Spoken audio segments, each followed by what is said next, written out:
À la version longue, cette semaine, je reçois Marie-Hélène Doré, la directrice générale d'Héritage Saint-Bernard. Pour ceux qui ne connaîtraient pas Héritage Saint-Bernard, c'est un organisme qui existe depuis déjà plusieurs années, qui est là, en fait, pour protéger et conserver le territoire de la réserve faunique sur l'île Saint-Bernard à Châteauguay. Un endroit qui est très, très, très populaire. J'imagine qu'il y a beaucoup de monde qui écoute présentement, qui connaissent cet endroit, qui sont allés. Donc, on va parler évidemment d'environnement, de protection de territoire. En fait, en quoi ça consiste, c'est quoi le travail derrière ça. Ça a vraiment été une très belle discussion que j'ai eue avec elle. Et sur ce, je vous souhaite une bonne émission.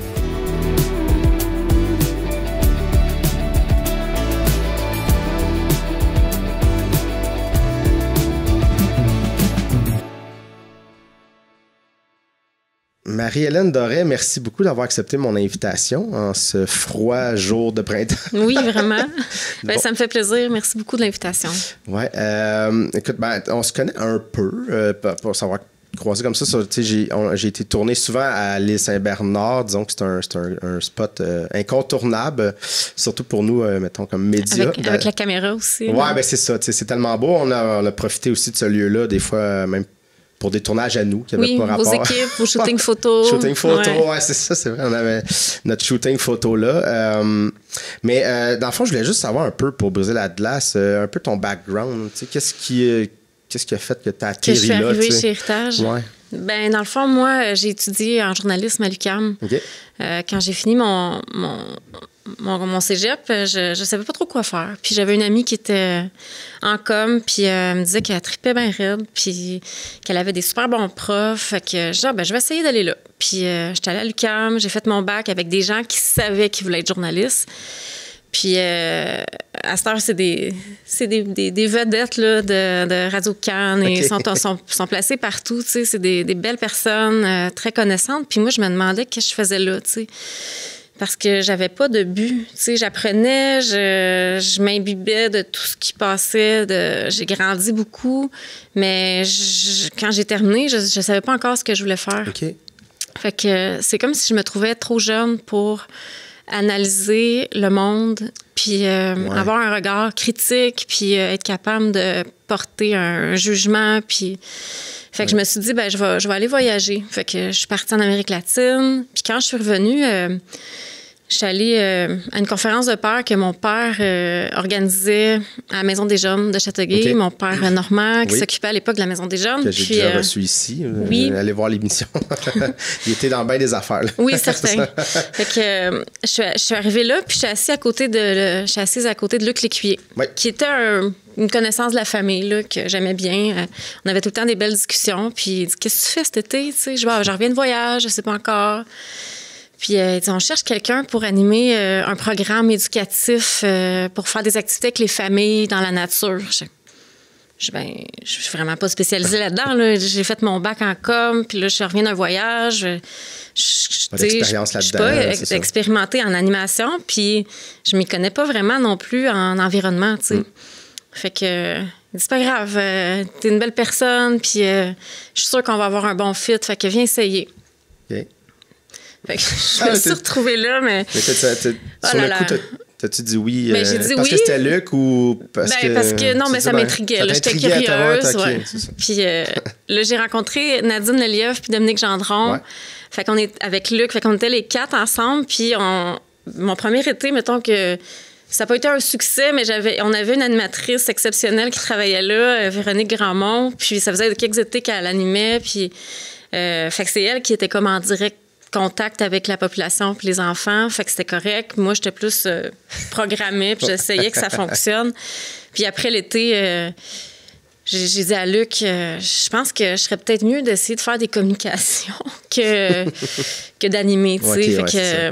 Fait que là, j'ai comme créé mon poste en com chez Héritage Saint-Bernard à l'époque. Ça, c'était en 2003. Luc, qui travaillait avec un pigiste, Michel Préville, qui travaillait à l'Information régionale. Il y avait le journal qui existait à Châteauguay. Il y avait Le Soleil puis l'Information régionale. Lui était rédacteur en chef de l'Information régionale.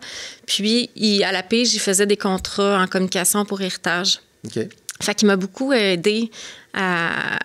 Placer un peu le poste. À organiser mon travail, faire des communiqués. Parce que quand tu étudies comme journaliste, t'analyses les communiqués de presse. Ouais, c'est ça. Là, fallait que je vende Héritage Saint-Bernard en rédigeant les communiqués de presse pour les envoyer aux journalistes. Okay. Fait que j'ai beaucoup appris comme ça. Puis Michel... déjà quand même une petite base. Oui, j'avais une base. Au niveau du français, je savais bien écrire. Mais tu sais, quand tu travailles pour une entreprise ou un organisme puis que tu dois promouvoir, t'es plus une relationniste qu'un journaliste. T'sais. Fait qu'il a fallu que je change un peu mon chapeau. Mais ça a bien fonctionné. Puis on a eu vraiment des belles années. Là. On était une toute petite équipe à l'époque. On travaillait en arrière du Crépin Sport dans l'école modèle. Je me rappelle pas de ça. On était hébergés par la ville encore une fois. Puis c'est l'ancienne école de Louis-Philippe Paris, dans le Vieux-Châteauguay. On était au 2e étage. On avait nos petits bureaux là.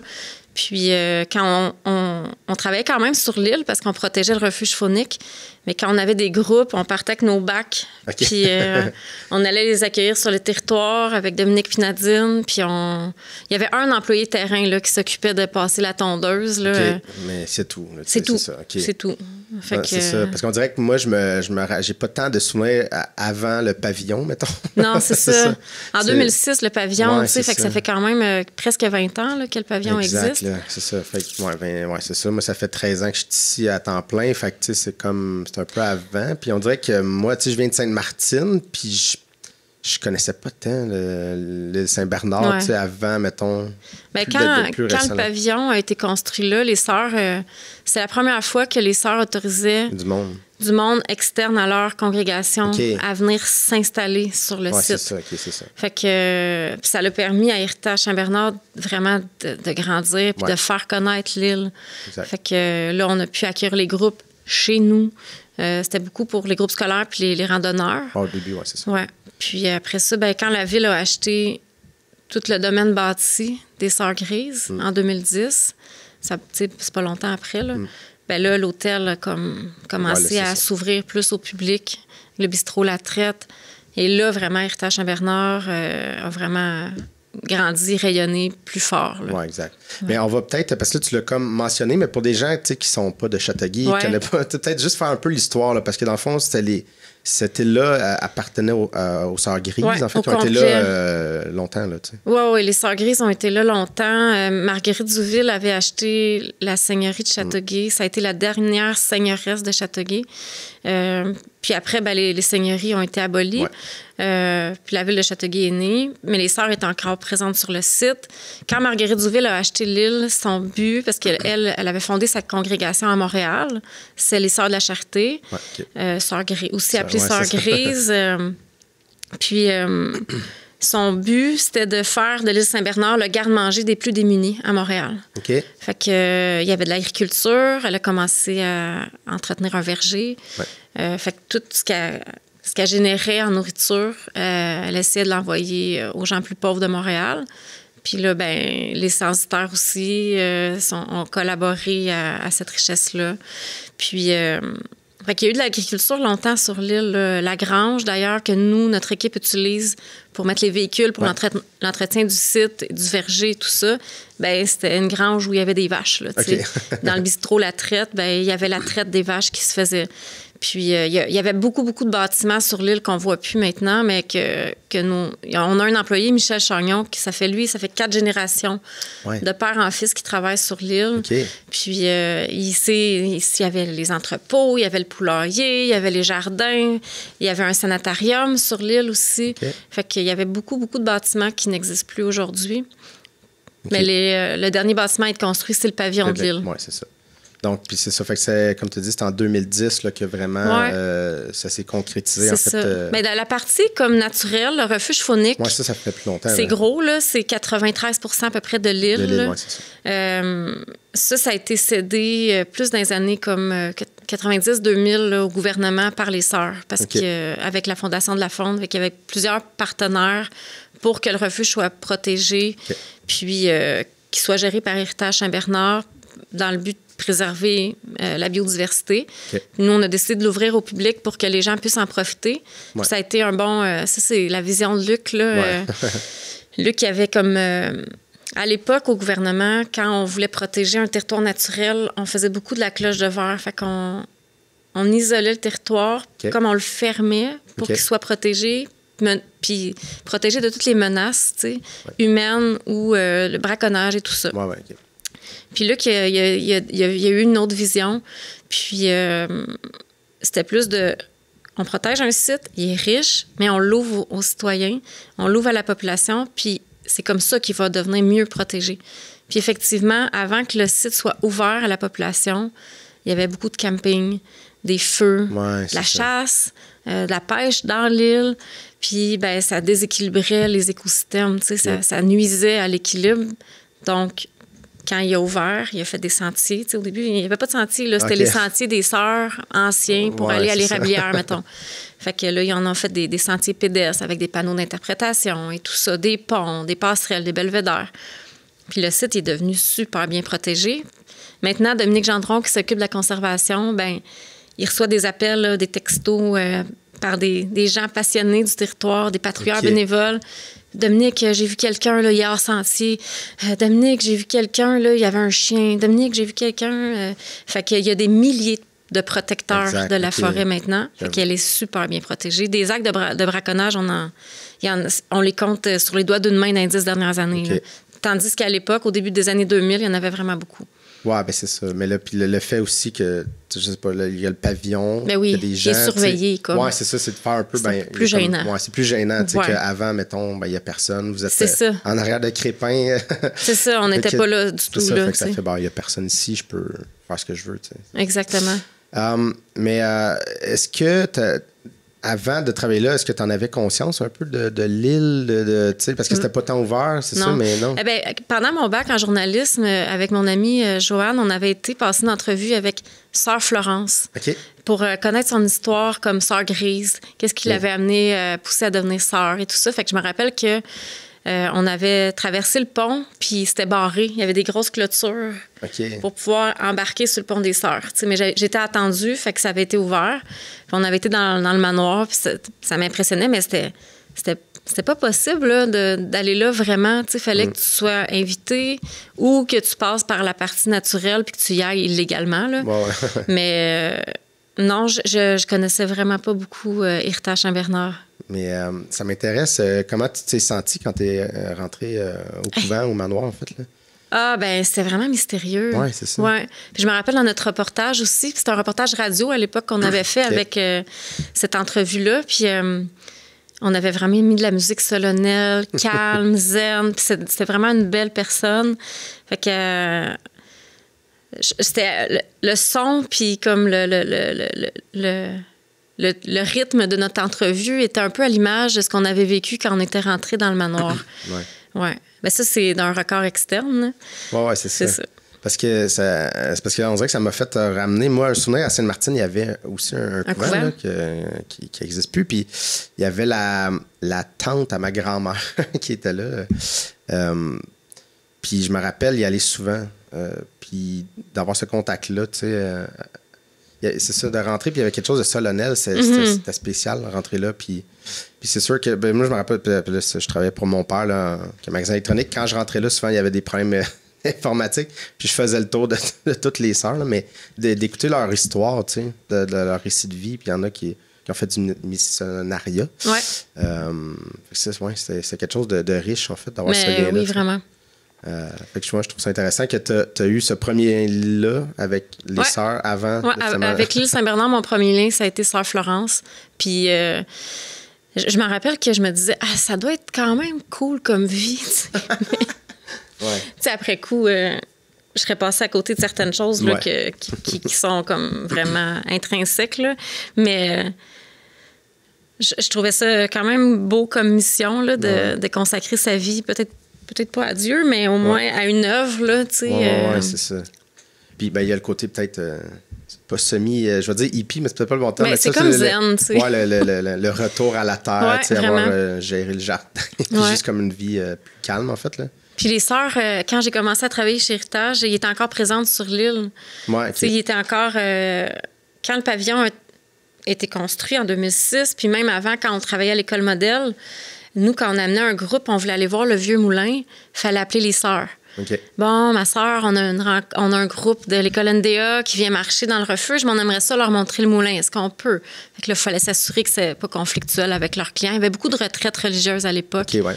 Puis, fait qu'on on les fréquentait un peu en les appelant comme ça, là. C'était des beaux contacts. Puis après ça, ben, quand la ville elle a acheté comme le manoir, là, qui est devenu l'hôtel, les sœurs, il en restait très peu à Châteauguay.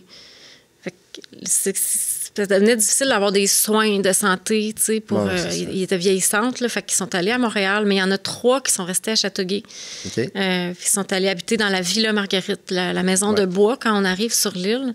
Fait qu'ils sont allés habiter là durant 3 ans, puis en 2014, ben, ils ont complètement quitté le site, là. Fait que, on avait encore des contacts avec elles. Okay. On les voit encore, là, quelques-unes d'entre elles. On travaille beaucoup avec les archives des Sœurs Grises pour préserver le patrimoine puis l'histoire du site. Ouais, notre équipe est capable aussi d'animer, d'incarner Marguerite Diouville. Fait qu'on a eu des beaux contacts pour pouvoir comprendre leur vie et leur mission aussi à l'époque. Oui. Donc, Héritage, c'est formé justement dans l'idée on voulait un organisme qui gère à protéger ça. Tu sais, les sœurs voulaient donner. Donc, mais à quoi ça consiste, c'est protéger puis gérer un site? Héritage est né parce que le refuge faunique, c'était un site que les citoyens savaient qu'il était riche. Puis il y avait des rumeurs que ça serait le fun de faire des condos, de développer le site, tu sais. Fait que c'est des citoyens qui se sont unis. Il y avait Luc Lécuyer, il y avait Jean-Marc Fournier. Ouais. Fait qu'ils ont fondé l'organisme Héritage Saint-Bernard pour qu'il fasse comme une vigie puis qu'il s'assure que le refuge faunique qui est sur l'île Saint-Bernard soit pas menacé de développement et tout ça. Fait que en 87, le groupe a été fondé. Puis il y a eu des transactions entre 87 puis 98, où il y a eu le premier employé rémunéré, qui était Luc. Ouais. Fait que ça a été 10 ans à peu près. Là, il y a eu des transactions où les sœurs se sont départies du refuge faunique puis l'ont comme laissé aller. Puis il y avait un adage, les sœurs, c'était de protéger la vie sous toutes ses formes. Fait que ça fitait bien avec la mission d'Héritage Saint-Bernard qui était de protéger les milieux naturels, dont le refuge faunique. Fait que c'était comme naturel après de désigner Héritage Saint-Bernard comme étant le gestionnaire du site quand la transaction a été faite en 93. Dans les années 90, ça a beaucoup bougé. Puis après ça, Luc est entré. Puis c'est là qu'il a commencé à dire qu'est-ce qu'on fait avec ce territoire-là. T'sais, là, il nous est... on nous demande de le gérer. Qu'est-ce qu'on fait? T'sais, par où on commence? Puis c'est sûr qu'on était beaucoup accompagnés de gens du gouvernement là, pour organiser tout ça. Puis il y a eu des travaux majeurs parce que l'île, c'est un gros marais. Oui. Fait que quand le lac puis la rivière montent, c'est inondé. Mais quand le lac puis la rivière s'assèchent, l'île devenait aussi asséchée. Puis c'est à l'intérieur de l'île, dans le marais, que les poissons se reproduisent. Ouais. Fait qu'il y a eu des travaux. Canard Illimité a fait des grandes digues pour que quand l'eau rentre, elle reste là. Elle reste là.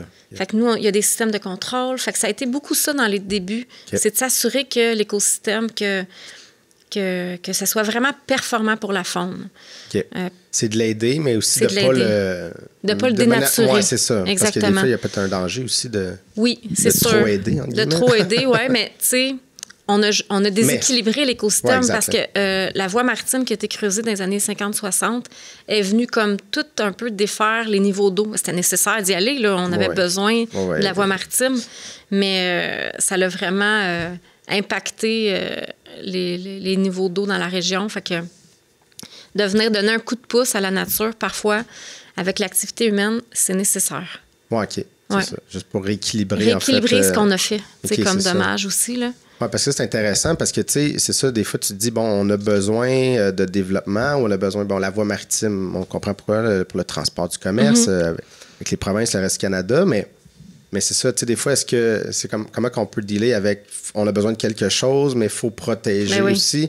C'est où la limite, tu sais, entre rien faire puis tout défaire, tu sais, c'est comment qu'on juge ça, c'est pas facile. L'activité humaine est tellement forte dans le sud du Québec de laisser juste la nature faire son œuvre, ben on va en perdre, tu sais.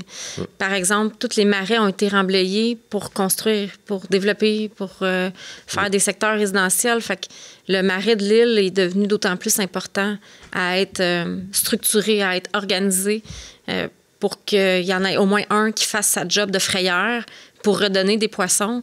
Puis, bon, pour la faune, pour l'environnement, c'est bien. Mais cette frayeur-là qui est dans l'île, c'est la pouponnière du lac Saint-Louis. Puis la pêche sur le lac Saint-Louis, c'est vraiment un gros moteur économique. Ouais. Les bateaux, les sidous, name it, là, les cannes à pêche, fait que, les permis de pêche. Fait que toutes ces dépenses-là ben, génèrent beaucoup, beaucoup de revenus. Une grande activité économique, puis c'est parce qu'il y a des poissons, puis c'est parce que ces poissons-là, ils ont grandi dans le refuge, puis c'est parce qu'on a aidé les poissons à grandir dans le refuge. Bien, ils servent aussi de nourriture et à amener un équilibre dans l'écosystème, les poissons, mais c'est ça. Fait que nous, on croit chez Héritage qu'avec les dommages que l'humain a fait sur la nature, il faut venir donner un coup de pouce. Puis c'est comme aussi dans le contrôle d'espèces. Parfois, ils n'ont plus de prédateurs. Ouais. Fait que c'est nécessaire à nos yeux. Ouais. Je sais que les personnes qui défendent le bien-être animal, des fois, ont de la difficulté. Fait qu'on a des belles discussions, là. Oui, c'est ça. Mais il y a des espèces qui n'ont plus de prédateurs puis deviennent invasives. Ils deviennent trop présentes. On peut penser au chevreuil, là, à Longueuil. À Longueuil, c'est ça, exactement. Fait que, mais c'est ça, c'est parce qu'on a construit partout. Le petit îlot de forêt qui leur reste, ben ils se reproduisent, puis après ça, ben ils n'ont pas de prédateurs, puis ils n'ont pas d'autres espaces naturels pour aller vivre, fait qu'ils deviennent trop nombreux. Fait que l'intervention humaine peut parfois devenir nécessaire. Oui, surtout que là, on voit, là, rendu là, c'est recensé qu'ils ont beaucoup de maladies qui s'est développées parce qu'ils ont de moins en moins de nourriture parce qu'ils sont trop nombreux. Fait que, ça arrive l'effet inverse de dire, bon, on veut pas les tuer, on veut pas les déplacer, ou en tout cas, mais là, ils sont en train de mourir de maladies, ils se développent des trucs. Fait que tu fais comme, c'est ça, des fois, c'est compliqué. Puis même, il y avait la chasse aux phoques là, qui a mené une espèce de moratoire, mais les phoques se sont multipliés, puis là, sont en train de dévorer le saumon dans l'Atlantique. Parce que c'est ça, des fois, il y a une balance peut-être à trouver. Oui. En tout cas, c'est ça. Mais c'est un sujet qui... C'est des bons débats, là. Oui, c'est ça, qui peut être délicat parce que ça dépend de ton angle, mais en même temps, c'est ça. Est-ce qu'on intervient, on n'intervient pas? Ben, nous, pour avoir les deux pieds dedans, on peut savoir qu'une espèce qui est trop nombreuse va devenir dommageable pour des espèces précaires. Ça peut être le cas de la bernache. Là. Okay. Y a des espèces de bernache qui ne migrent plus. C'est comme une sous-espèce de la bernache du Canada qui s'est adaptée à passer l'hiver ici. Ah, ouais. Puis elle se reproduit, elle se multiplie. Puis elle va prendre comme la niche écologique d'espèces rares, comme nous, notre espèce fétiche à l'île, c'est le petit blongiot, qui est la famille des hérons, mais c'est un tout petit héron. Il est magnifique. Il reste à peu près 200 couples au Québec. 200 couples, c'est pas beaucoup, c'est 400 oiseaux, tu sais. Fait que quand la bernache est trop nombreuse, ben elle va aller comme menacer le petit blongiot. Elle va aller... Puis lui, il va fuir, puis il va devenir dans une situation précaire.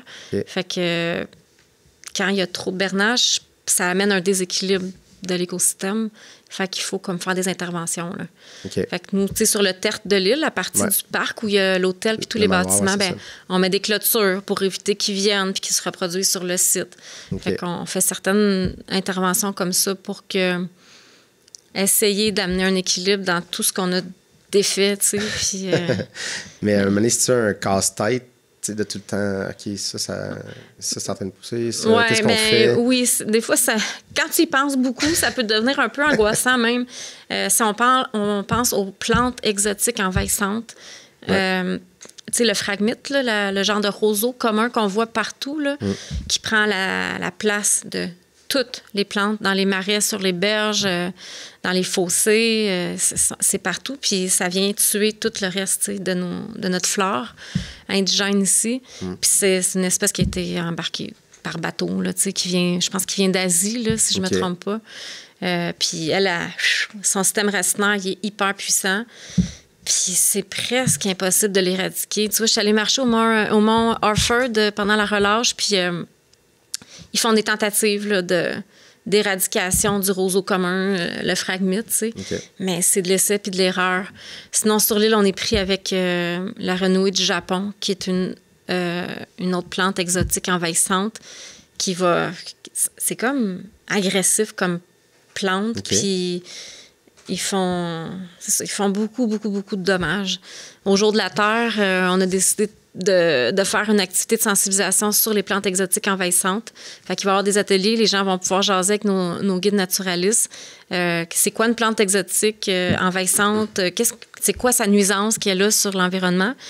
Puis on fait une corvée d'arrachage bénévole avec les gens qui auront le goût de le faire pour venir détruire des colonies de plantes envahissantes qui font du dommage sur l'île, dans le refuge. Fait que on essaie d'en parler de plus en plus parce que ça a vraiment un impact majeur sur la qualité de la biodiversité. Puis ça, c'est en avril, l'habitude 22? Oui. Nous, 21, dans le fond, le Jour de la Terre, c'est le 22, mais c'est un lundi. Fait que nous, l'activité d'arrachage, c'est le 21 avril.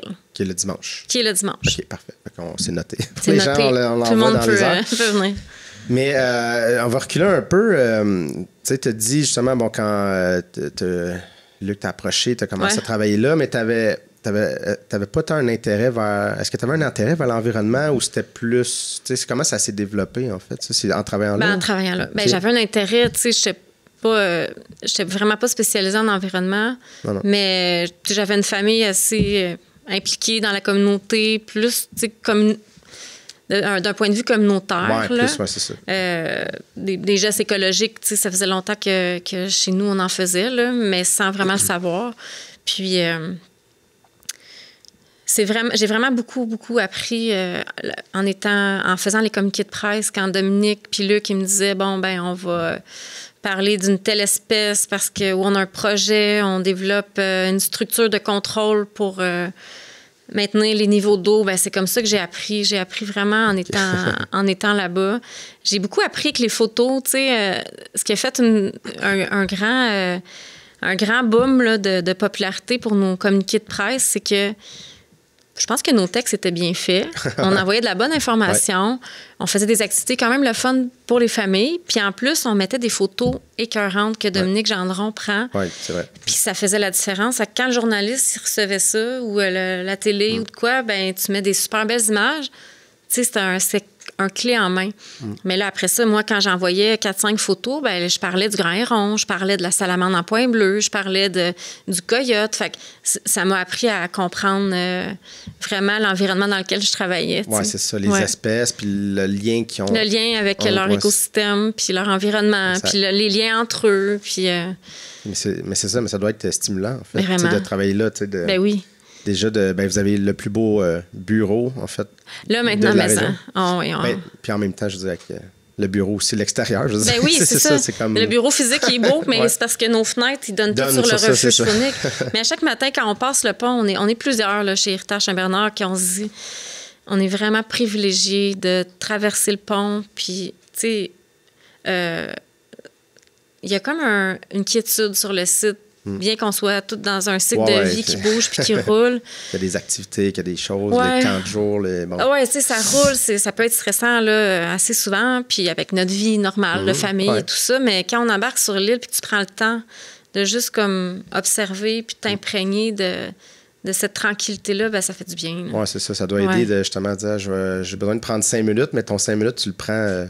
Ben oui. Dans le sentier, ça doit aider à. Ben oui, on a une terrasse là, sur notre bureau là, qui est magnifique, puis tu entends les oiseaux, t'entends. C'est de toute beauté. Là.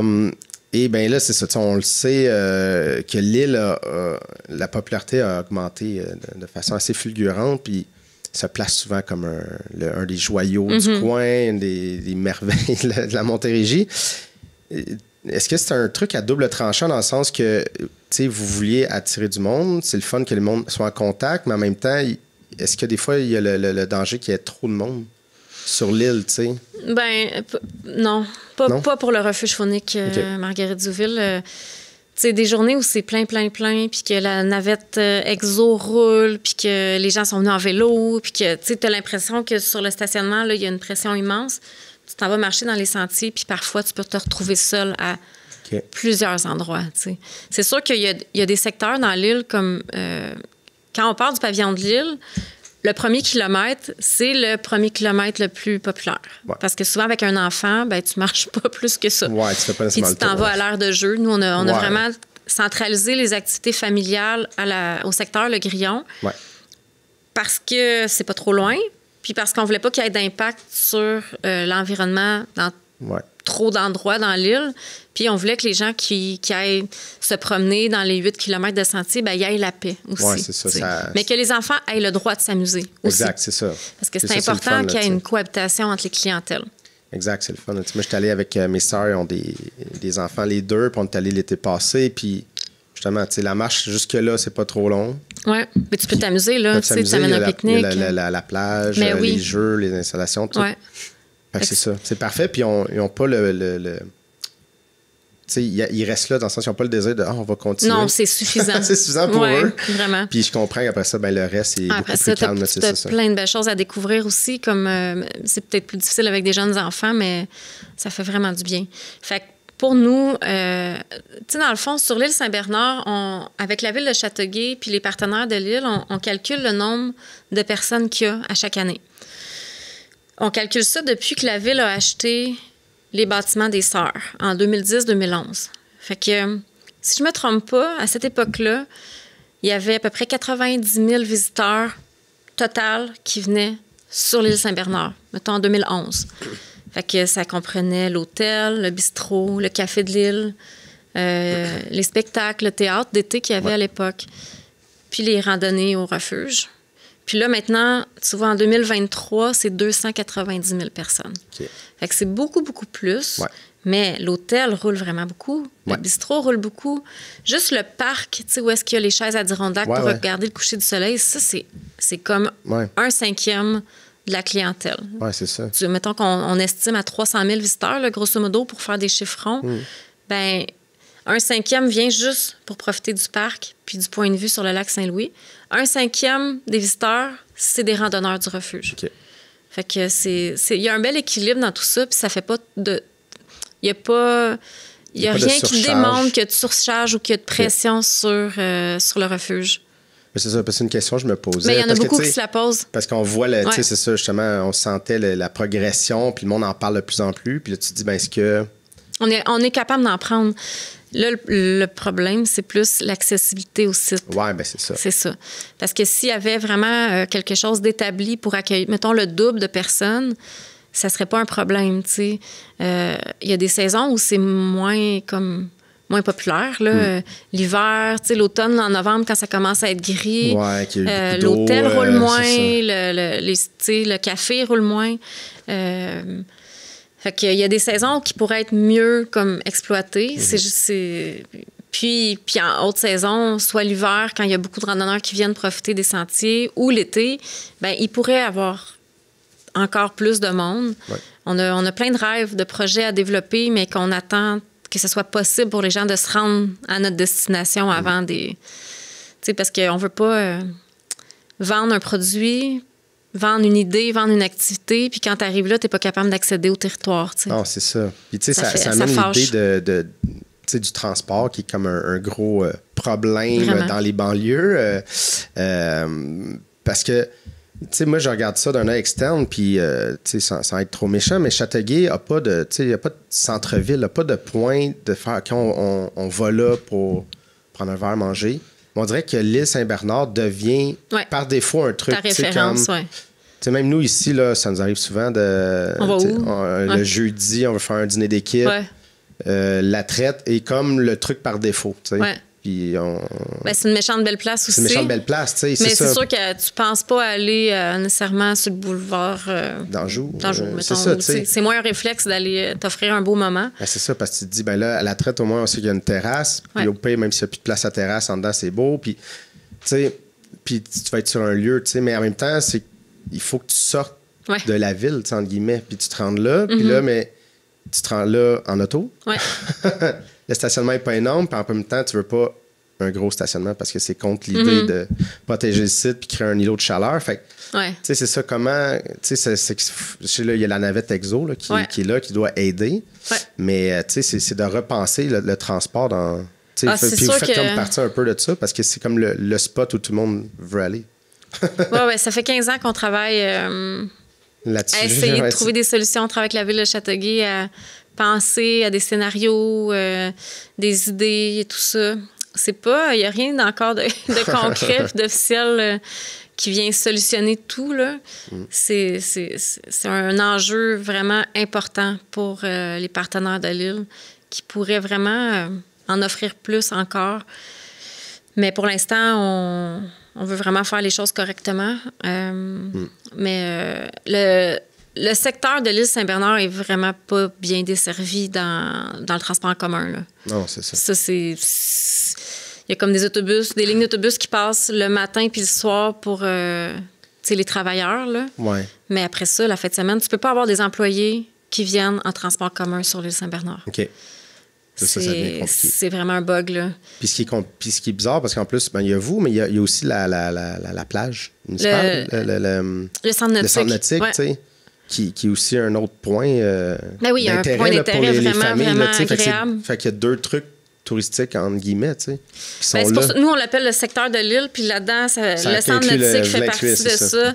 Le manoir du Ville, tous les spectacles, puis le refuge faunique. Fait que c'est un secteur touristique qui est hautement prisé. Puis Tourisme Montérégie a fait une étude là, dans la dernière année pour évaluer le potentiel du secteur de la rive sud dans la Montérégie. Brossard jusqu'à chez nous à peu près. Puis même plus loin que ça, Rive-Sud, ça va jusqu'à Mont-Saint-Bruno. C'est vraiment gros, le secteur Rive-Sud dans la Montérégie. Puis l'île Saint-Bernard a été pointée comme étant une destination qui pourrait avoir un potentiel de développement national. Okay. Si on avait les équipements, les infrastructures d'accueil pour comme faire une promotion à l'échelle du Québec, on a assez de stock pour faire ça. On est assez un point d'intérêt fort. On a des services de qualité. Tu peux rester là plusieurs jours puis profiter des attraits sur place. Ce qui bloque, c'est que tu peux difficilement t'y rendre en transport commun. Il y en a beaucoup de personnes qui nous appellent de Montréal, dire comment je m'en viens chez vous. T'sais. Hey, c'est compliqué. Prends le métro, prends l'autobus. Quand tu arrives à Châteauguay, il faut que tu te prennes un taxibus, que tu appelles, que tu prévois 1 heure. Je ne sais pas si ça a changé, mais c'était ça dans les dernières années. Après ça, tu te fais comme embarquer jusqu'à l'île, mais ça décourage les gens. Ça peut prendre jusqu'à 2 heures là, faire ça. C'est long. Là. C'est long. Puis tu pars de Montréal. Ouais, c'est ça. Tout a été pensé pour la voiture dans les banlieues, puis ça en est vraiment un exemple. Non, c'est ça. Puis moi, c'est un sujet, puis on ne rentrera pas là-dedans, parce que tu n'es pas une experte en urbanisme. Je veux partir, mais moi, c'est comme un genre de dada, l'urbanisme, parce que puis j'aimerais ça faire une émission là-dessus, parce que j'ai l'impression que tout découle de l'urbanisme, en fait. On peut toucher à tout.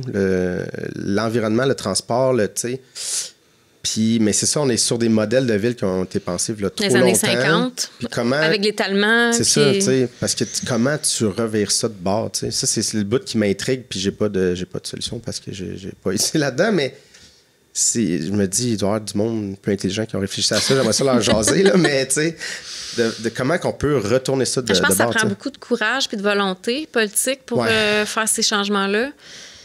Oui, c'est quand même du moyen terme, long terme. Là. Je pense pas que Châteauguay pourrait devenir efficace au point de vue de la circulation en 1 année. Mais si c'était un souhait de le faire, puis les modèles scandinaves, entre autres, sont vraiment efficaces pour la circulation humaine, à pied ou en ski de fond ou en vélo.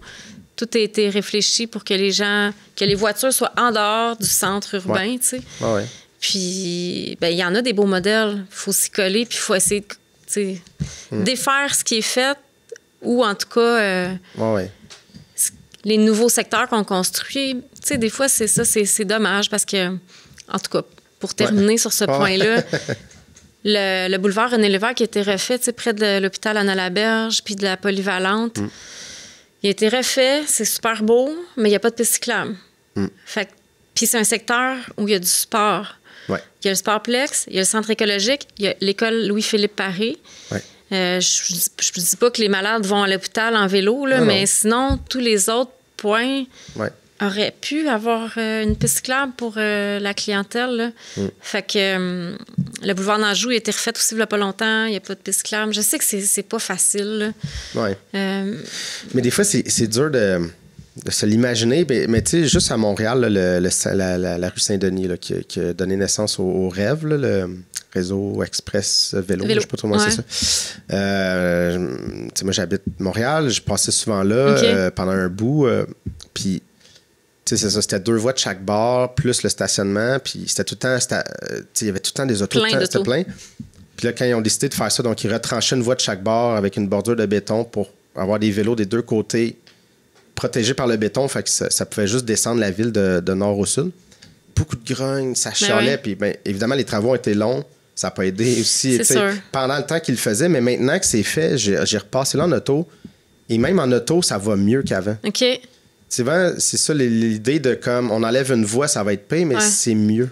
C'est tout le temps mieux. Ça. Dès qu'on enlève, ça roule mieux. Tout est plus fluide. Et il y a du vélo qui passe là parce que là, c'est plein de monde qui était peut-être en auto qui là maintenant sont en vélo. Fait que t'enlèves du monde. Puis là, toi, c'était. Parce que des fois, c'est ça, il y a des déplacements que tu es obligé de faire en auto, puis c'est correct. Mais tu sais, s'il y a plein de monde qui s'enlève des autos, ça va juste t'aider. C'est ça, des fois, il faut avoir cette réflexion-là aussi. Oui. Puis, tu sais, le changement, ça dérange, ça fait peur. Oui. Fait que je comprends que ce changement-là a pu créer beaucoup de grogne. Ouais.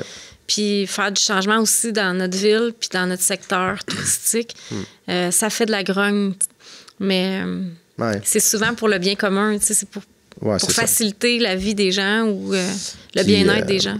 Là, on va vraiment... Parce que je veux pas rentrer trop dans ce sujet-là, mais l'ancienne mairesse, Nathalie Simon, elle avait un plan, tu sais, elle avait une vision pour le centre-ville qu'elle avait présenté il y a plusieurs années. Puis je sais qu'il y avait eu beaucoup de monde qui parlait contre ça parce que c'était trop ambitieux, c'était trop gros. Mais elle voulait revoir Anjou, justement, d'une certaine façon pour amener un petit peu plus de densité, plus de déplacement à pied, à vélo. Ouais. Est-ce que c'était trop gros? Peut-être. Mais en même temps, des fois, je me dis, on n'arrête pas de blâmer les élus ils n'ont pas de vision, ils n'ont pas rien. Puis là, c'est comme on blâme parce que c'est trop gros. Mais au moins, si on se donne un objectif loin puis on l'atteint à moitié, on va avoir déjà fait quelque chose, tu sais. En tout cas, on peut se garder ça en tête. Mais tu sais, je pense qu'il y a les élus, mais il y a les citoyens aussi. Des fois, je trouve qu'il manque d'implication. Ouais. Les élus ne peuvent pas tous porter... Sur leur dos, oui. Sur leur dos. Ouais. Ils ont des visions. C'est sûr qu'ils ont des rêves qui caressent dans leur cœur, mais après ça, des fois, je trouve que... En tout cas, je me ferais peut-être pas d'amis, mais que les citoyens de Châteauguay sont un peu... c'est un peu terne, tu sais, dans leurs rêves là, communs, tu sais. Les gens viennent dormir à Châteauguay, mais souvent, ils travaillent à Montréal. Fait qu'ils connaissent peut-être pas très bien leur ville, puis ils sont pas assez impliqués pour voir ce qu'ils pourraient apporter comme changement ou ce qu'ils pourraient demander comme changement. Puis... C'est ça, je pense que ça prend une volonté citoyenne aussi pour que les élus aient envie de pousser des projets. Fait que si Nathalie, si toutes les maires, les mairesses actuelles ou qui ont passé sont seules avec leurs rêves ou avec une poignée d'amis, je peux comprendre que ça avorte. Ça avorte, c'est ça. C'est des trucs à long terme aussi, fait que souvent ça dépasse des mandats. Fait qu'il y a ça aussi des fois, la complexité de tout ça. Mais tu sais, c'est quoi ta priorité à toi? Puis à moi, ça serait de pouvoir circuler dans notre ville en vélo puis à pied. Puis il y en a beaucoup de gens, puis c'est correct, mais qui ont hâte qu'il y ait les magasins dans le secteur du faubourg de Châteauguay, à côté du Walmart, qui veulent les gros magasins pour arrêter de se déplacer jusqu'à Saint-Bruno ou Vaudreuil. Puis je comprends aussi, tu sais, c'est correct, mais quand tu es l'élu, tu fais quoi comme choix? Oui, c'est ça. C'est ça. Fait que, c'est un sujet... Je voudrais pas être dans leur bottine. Non, c'est ça. C'est pas tant un job qui m'intéresse. Mais je voulais revenir un peu sur l'idée de la protection du territoire, là, parce que là, tu sais, un truc qui est très dans... En fait, qui est souvent dans l'actualité, c'est le corridor Châteauguay vert. On dirait que moi, depuis que je suis ici, ça fait 13 ans, je l'entends parler. On dirait que c'est tout le temps comme précaire. Mais, c'est ça. C'est quoi un peu votre positionnement là-dedans, dans le sens de... Puis qu'est-ce que vous pouvez faire là-dedans? Bien, le corridor vert Châteauguay-Léry, c'est un territoire d'environ 1000 hectares qui couvre le refuge faunique qui se trouve sur l'île, puis qui s'en va jusqu'au centre écologique, qui est un territoire protégé aussi à perpétuité. Fernand-Séguin. Fernand-Séguin. En arrière de LPP, là, pour situer les gens. Ça appartient à Ville de Châteauguay avec Nature Action, puis c'est bloqué. Là. Ça va toujours être protégé. C'est comme les deux bouts sont bloqués. Oui, à l'intérieur de ça. Puis jusqu'à Léry aussi, on peut même passer le centre écologique. Il y a encore du territoire naturel, beaucoup, beaucoup. Puis ça crée un grand corridor forestier dans lequel peuvent circuler les animaux, puis pourraient circuler un jour les êtres humains pour leur bien-être physique et mental.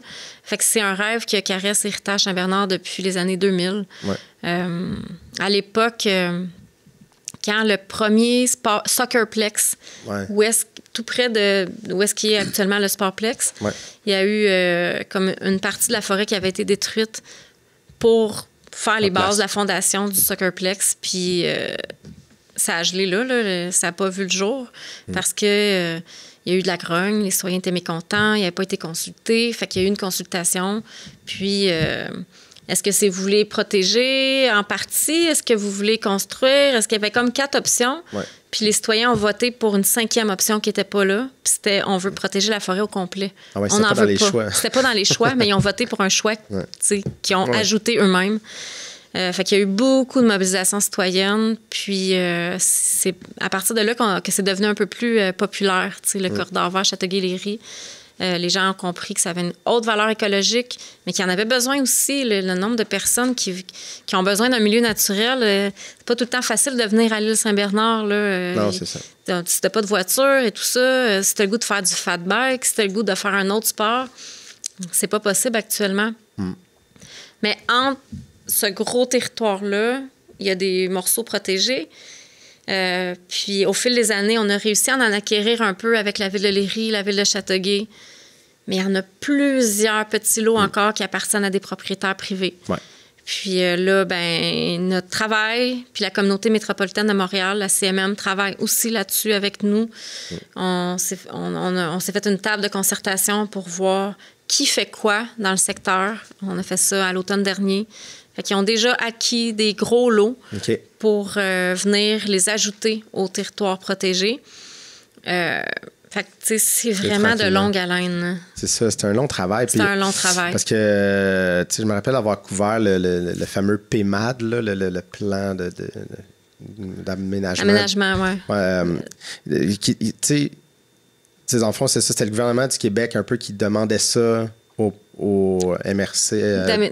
D'ajuster leur schéma d'aménagement. Il y avait plein de clauses, puis il y avait comme un truc, c'était d'avoir 30 de couverts forestiers, je pense, d'ici 2031. 30, c'est ça? 30. Ouais, c'est ça, OK. Puis, mais en même temps, il y a un côté qui fait comme, tu sais, je trouvais ça facile que le gouvernement fait, tu sais, arrangez-vous avec ça, 30 allez-y. Mais en même temps, tu arrives aux villes, puis l'argent n'est pas là.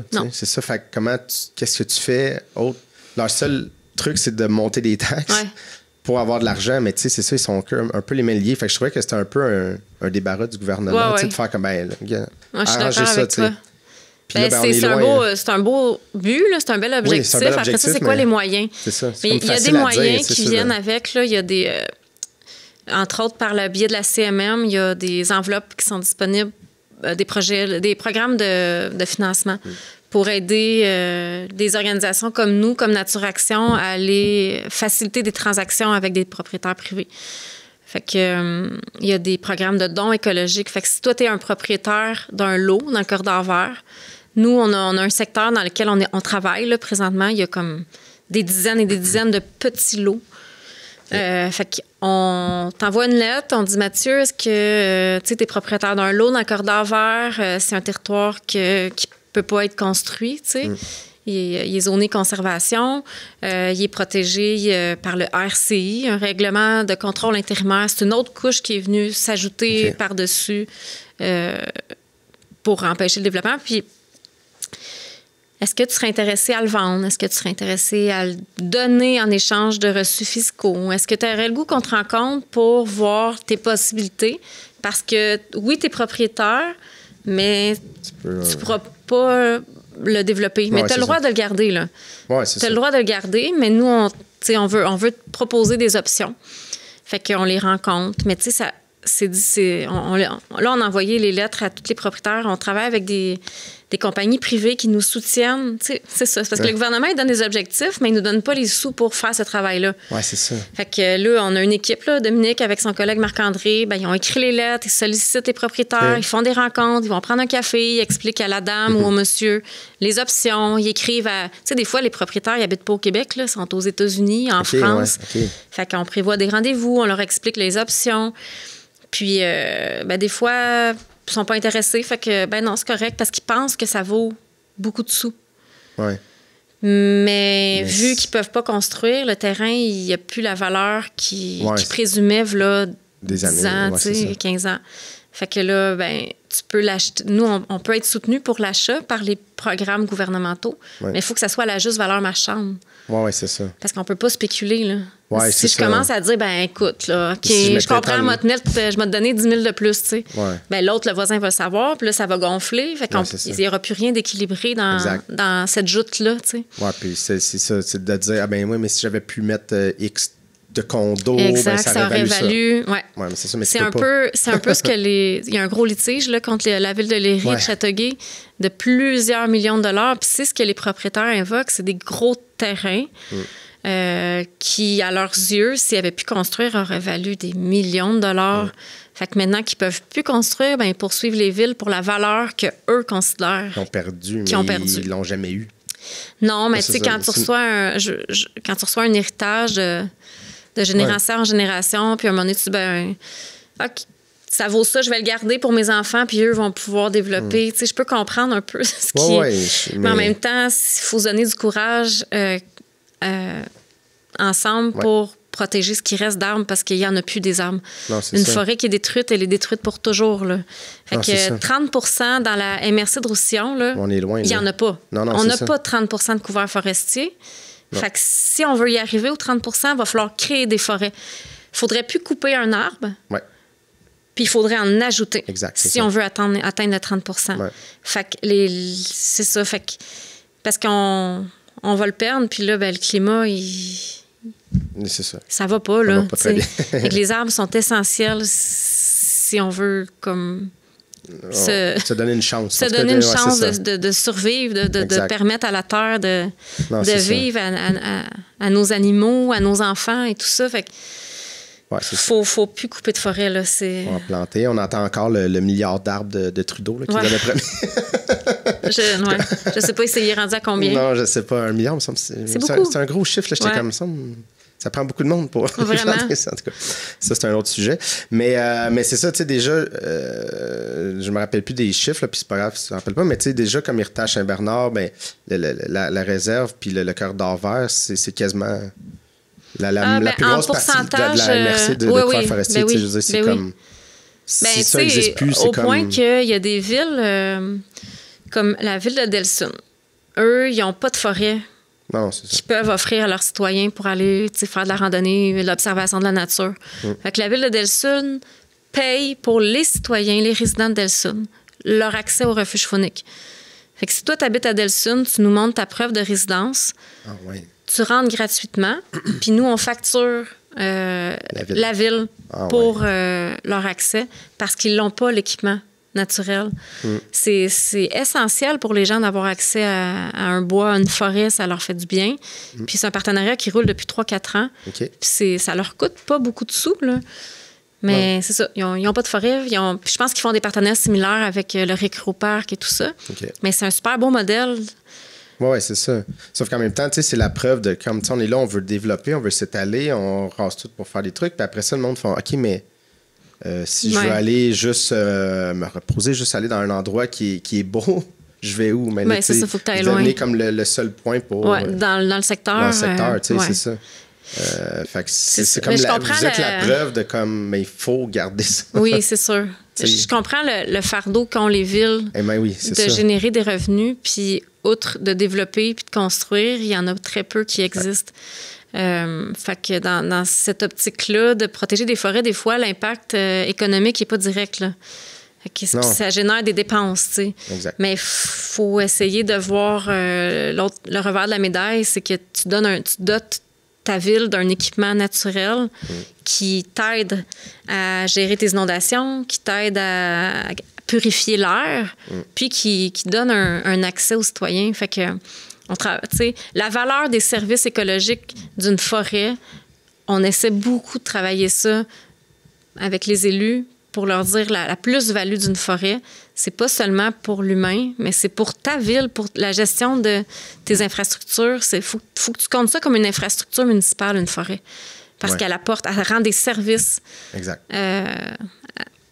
Ouais, c'est ça. La gestion des eaux et tout ça. C'est déjà la fin. Ah, pour vrai, ça passe vite. Ça passe vite, hein? Mais oui. Ça passe vite. Mais rapidement, est-ce que tu es positive pour d'être tout le temps dans l'environnement et de voir ce qui se passe? Est-ce que tu es quand même un optimiste dans la vie? Je pense qu'il faut garder espoir. Ouais. Parce que sinon, on va baisser les bras puis ça va devenir triste puis gris. L'impact des changements climatiques se fait sentir. L'été passé, ça n'a pas été un bel été avec les feux de forêt, les smogs, les menaces d'ouragans. On était avec nos enfants du camp de jour, puis on se demandait vraiment où on s'en allait, tu sais. Mais après ça, il faut se relever les manches en groupe avec tous les beaux humains qui font partie de notre communauté, puis dire qu'est-ce qu'on fait, puis qu'est-ce que chacun de nous est capable de faire. Puis il faut être audacieux parce qu'on n'a plus vraiment le temps de niaiser. Là. Fait que Héritage Saint-Bernard va travailler. Tu sais, les entreprises, les organismes ont souvent des plans de développement durable. Nous, on a une coach incroyable sur notre conseil d'administration qui est spécialiste en la matière sur la lutte au changement climatique, Danielle Delas. Puis on va créer un plan d'action climatique basé sur la régénérescence.